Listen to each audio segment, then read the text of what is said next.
Hey, how you doing? I'm doing good today, sir. How are you? Pretty good. What do you got here? Well, this is a snowboard. You don't say. I have a Evo snowboard signed by 39 separate Olympians from the 2002 Winter Olympics in Salt Lake City, Utah. The athletes from all over the world assigned their name and their country and what sport they were participating in. I'm hoping to sell the snowboard for $425. This is definitely cool. The 2002 Winter Olympics was the last Olympics held in the U.S. Correct. Team USA won 34 medals, and it was the most successful Olympics for the USA team.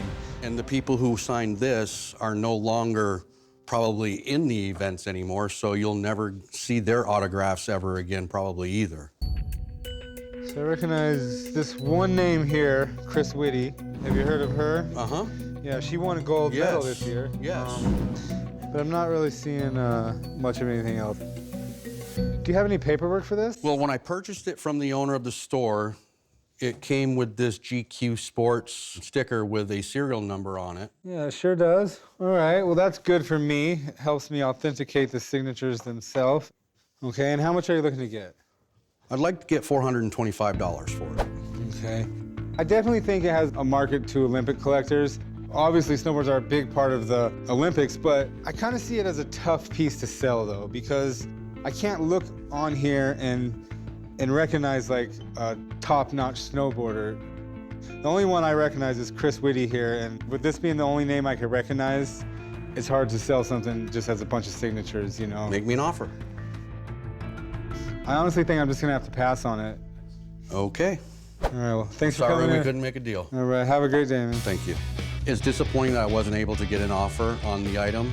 Being as unique as it was, I will probably send it to an auction house and see if there's something they could sell it for. Hey, how's it going? I brought this stadium coat worn by a U.S. athlete that competed in the 1956 Winter Olympics. Hey, Pops. What? You look stylish in this.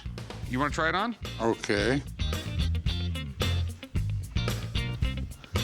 I look like a polar bear. I decided to come to the pawn shop today to sell my Winter Olympics coat. I buy vintage clothing. It's probably the most historical thing I've ever found. I think the coat is worth at least $1,200, but I'd be willing to negotiate.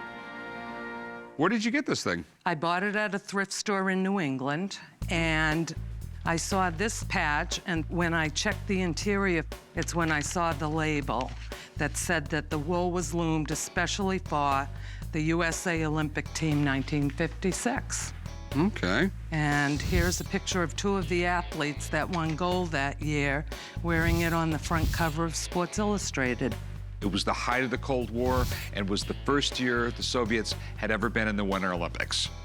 The televising of the Winter Olympics was a huge thing. The 1956 Winter Olympics was the first to be broadcast on television in multiple countries all over the world. And because the Cold War was raging, the games became another propaganda tool. Do you have the hood? I was hoping you wouldn't notice that, but it is missing the hood. Okay. How many have survived, really, out of 67? It is a nice wool jacket. Beautiful. Even though it's missing the hood, this coat is amazing. In 1956, there was only 24 events in the Winter Olympics. Fewer events means fewer athletes, so this has to be rare. All right, so what do you want to do with it? I'd like to sell it. Okay. And how much do you want for it? I'm looking for $1,200. Ooh. Well, I know, but where are you going to find another one? Normally, I'd call in a buddy of mine to check this out, see what it's worth, but he's out of town at the moment, so. So what are you thinking? I'm thinking like 600 bucks. Ooh, Yeah. that seems low. If we knew what athlete it came from, that would raise the value tremendously. Could you do 1,000? It's rare. Somebody wants this coat for their collection. I know they're rare, okay, but it's not an Olympic medal. Right. The best I can do is 600 bucks. I think that's a fair offer. $850, or I have to leave with the coat.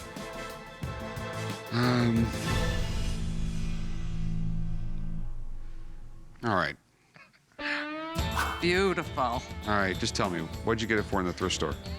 Less than $15. That's a good score. $850 is a lot of money for something you're not sure about. But if this coat is as rare as I think it is, I might have hit a home run. As soon as my buddy Jeremy gets back in town, I'll have him take a look. Hey, Jeremy, what's up? Rick, what's going on, man? I own Ultimate Sports Cards and Memorabilia here in Las Vegas, and I'm an expert in sports memorabilia and cards. It's a 1956 Winter Olympics coat worn only by the athletes. Well, the 56 Winter Games, it was only the 7th Winter Olympics ever. Most importantly, this would have been the Soviet Union's debut in the Winter Olympics. Their main focus was to demonstrate the superiority of communism. And they kind of did that by just obliterating the competition, winning 16 medals. It was the first time that they'd even ever played ice hockey, and they actually won the gold.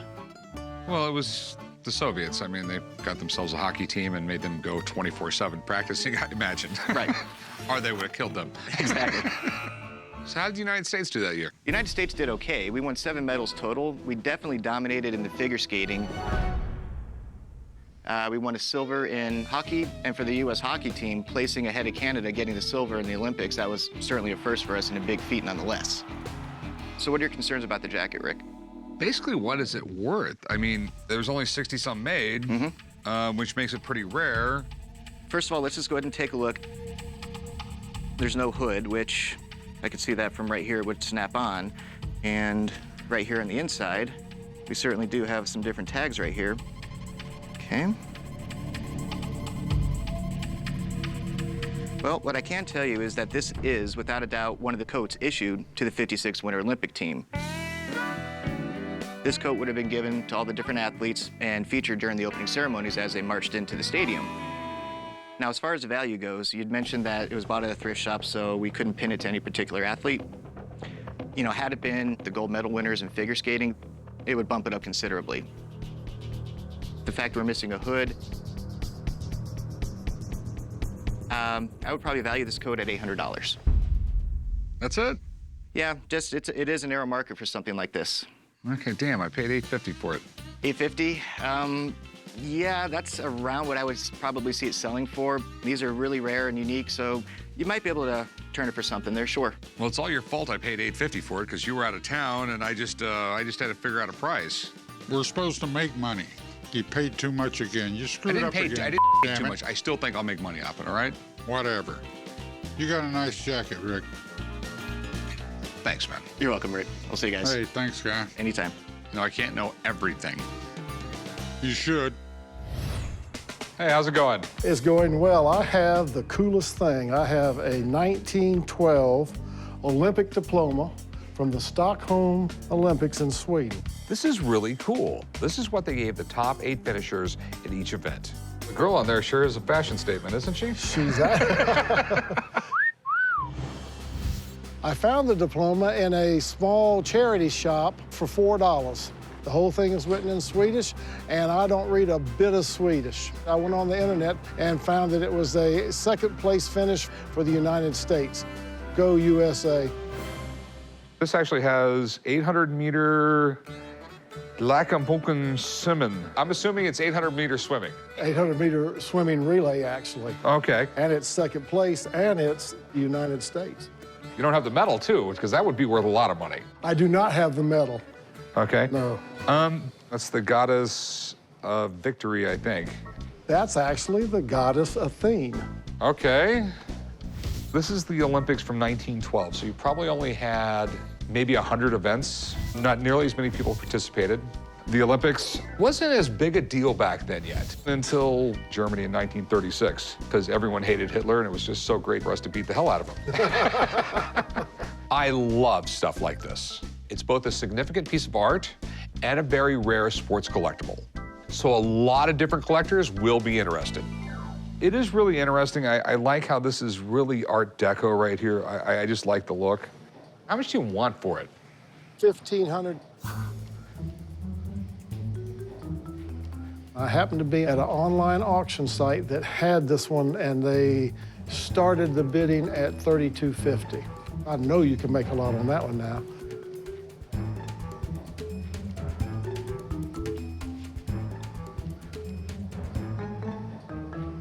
Usually I like to grind away a little bit, but That sounds like a perfect price. $1,500. Thank you. Usually they try to lowball you early, but he seemed to think it was a fair deal. Probably should have asked for more. What do we got? Got something very special here. I have the Olympic torch from the 1984 Summer Games, which I actually ran with the torch. All right, it's pretty cool. So is there a technique for running with a lit torch? Of course there is. You wouldn't hold it under your chin. I came to the pawn shop today to try to sell my 1984 Olympic torch. The least amount that I would take is probably between $3,000 and $3,500. I'd really like to get $5,000. What made you so special you got to run with the torch? Well, interesting enough, my dad got to choose 3 runners. And of course, being his son, I got nominated as one of the runners. I was 17 years old. It was the most phenomenal thing I've ever done in my life, and I even signed autographs after. The Olympic flame has been part of the Olympic Games since ancient Greece. They keep it burning to represent man's control over nature. But running with the torch really didn't start until the 1936 Games in Berlin. Okay, so does it take oil or butane? I don't know what kind of fuel it takes. I've never taken it apart. I brought it home, stuck it in the box, and put it up in the closet. It's been there for 28 years. Interesting enough, it actually comes with an owner's manual. Okay. Oh, it takes propane. Oh, okay. At least you still have all the paperwork with it. Can I see it? Sure. I mean, it is really well made. It's all brass, leather. Right now, it's killing me that you're even touching it. When people come over, they don't get to touch it. They can see it, they can look at my pictures, but they can't touch it. So you have pictures of you running with it? Yeah, I sure do. Yeah, you were a lot younger back then. Yeah. This thing is pretty amazing. The torch is probably the most iconic symbol of the modern-day Olympics. So it'd definitely make an awesome addition to someone's collection. Why would you want to sell it? My son surfs, and he wants me to get back into surfing with him, so we got to get a couple new boards and wetsuits, and could use the money. Okay, I understand. How much did you want for it? $5,000. I'm sure it's real. Okay, it's just the whole, what are they going for? It's not like you see Olympic torches every day. Do you mind if I call up a buddy of mine to see what this thing is worth? Sure. Have him come down and take a look at it, see what we can do, okay? Thank you. I'm really excited that they're going to go ahead and bring in an expert to look at my torch because it is authentic. I did run with it, and I do have all the documentation for the torch. Jerry, how you doing, buddy? What's going on, Corey? The guys call me down to the pawn shop anytime they have a piece of sports memorabilia that they need some more information on. I have an Olympic torch. Oh, man, that is awesome. May I take a look? Sure. Okay, so 1984 Los Angeles Olympic Games. That's correct. Where in the world did you get this? I ran with it. Did you? Yes. The 1984 Games in Los Angeles, the United States destroyed the competition. Unfortunately, our success is a little bit lopsided because of the boycott. The 1984 Games were going on amidst the Cold War between us and the Soviet Union. In 1980, we boycotted the Games in Moscow, and again in 1984, the Soviet Union returned the favor and boycotted the LA Games. In the world of international sports, there's no symbol more profound than an Olympic torch. In 1984, the torch is sold for a donation of around a few $1,000s. So obviously there was a lot of these. This particular year, there's 5,000. Okay. Previous years, there's as little as 2 dozen back in '52 in Helsinki. I think there's around 15,000 in Atlanta. So as far as scarcity goes, this kind of falls in the middle of the spectrum. In dealing with sports memorabilia, you don't see Olympic torches come up for sale all too often. But when they do, they're highly collectible, and there's many people that fight over them. So, Rick, what are your main concerns about the torch? What's it worth? Okay. I've seen Olympic torches get as high as $500,000. But that's for one limited under 22 production made back in the 50s. With this particular torch being as available as it is in today's economy, they sell very consistently from around $1,200 up to about $1,700. I thought it'd be worth a lot more. All right, thanks, Jeremy. Anytime, Rick. Appreciate it, man. All right, Corey. I know the seller is looking for a little bit more money than what it's worth, but he actually held the torch, and there's a certain degree of sentimental value that you just can't put a price on. So how much do you want for it? 5,000. I'll give you $800 for it. Can't do 800. It's a torch, it's not a medal. There are 5,000 of them out there. I would go $1,000 on it. 1,500. That's my minimum. I can't do it. 1,000 would be it. It's worth more to me than $1,000, so I think I'll hold on to it. And I completely understand. Thanks for bringing it in. Appreciate it. We weren't able to make the deal on the torch today, but I think I'm going to put it back up in the closet for another 28 years. What do you got here? Well, I got a 1984 Staff Olympic uniform. Well, it looks like 1984 with this green. Oh, yeah. This is the color of the year. Oh, we got some bright pink. I love it. Has this thing ever been worn? Not by me. Mind if I do? Not at all. Looks good. My uncle worked the whole event, and he had an extra one, and it's my first Olympics that I can remember, and he gave it to me, and so I've been holding on to it ever since. I like to have at least 300. Being in Vegas, I like to spend it on my AC in my old truck. It's pretty hot nowadays. It is pretty cool. So this was just a big time for the Olympics in general. No one else wanted to bid on the Olympics that year. LA's actually the only place that bid on the Olympics. And that was a smart move because they made over $200 million and they were actually able to get money for advertisements and sponsors and all kinds of stuff. It had never happened before in the Olympics. Cool. And what do we got in here? My favorite thing is shoes. These are all you. Yeah, Converse sponsored the Olympics in 1984. I mean, they were like one of the biggest brands around, you know, in the 80s. It looks brand new, so what'd you want to do with it? I was looking to make some money on it. Okay, I mean, how much you thinking? I like to say 300. We're looking more like the $50 range, man. 300's way too high. I can't go that low. I mean, at the end of the day, this was just a uniform that had been worn by someone who was gonna, you know, drive a car, pick up trash, sell souvenirs. It's not as collectible as, say, a pair of shoes that someone wore in the high jump. $250? If you want it, I'll give you 75 bucks, man. No less than 100. You know what? I can do that. I can do the 100. All right, sounds good. Sounds like a deal. All right. Thanks. Just leave it right here and meet me over at the counter. Cool, thanks. I'm glad to take the 100. That will help towards getting my truck running and going and take the wife out, get something to eat. Hey, how can I help you guys? Hey, how are you? So what do we got here?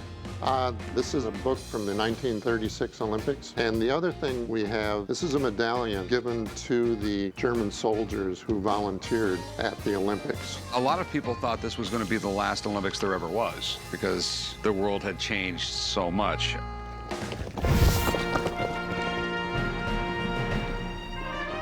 We decided to come to the pawn shop today to try to sell a 1936 Olympics picture book and a medallion. I'm not really clear in terms of how much these items are worth. I was hoping to get somewhere in the neighborhood of $100 each for these items.